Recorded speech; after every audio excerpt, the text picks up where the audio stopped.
கொலுசுக்குள் வந்து விடவா, நடக்கையில் சத்தமிடவா, உன் பாதம் தீண்டி கிடப்பேனே உயிரே.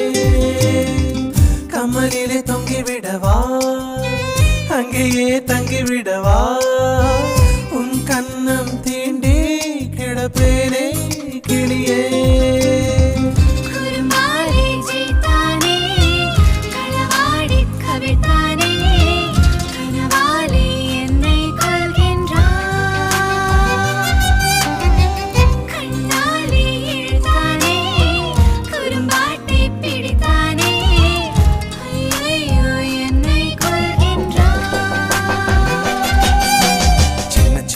தூரல் வந்து நெஞ்சுக்குள்ளே முத்தமிடும் மாயம் மாயம் என்ன என்ன சொல்லி புடுடி. கத்தியின்றி ரத்தமின்றி காதல் வந்து யுத்தமிடும் காயம் காயம் இன்பம் என்று சொல்லிக் கொடுடி.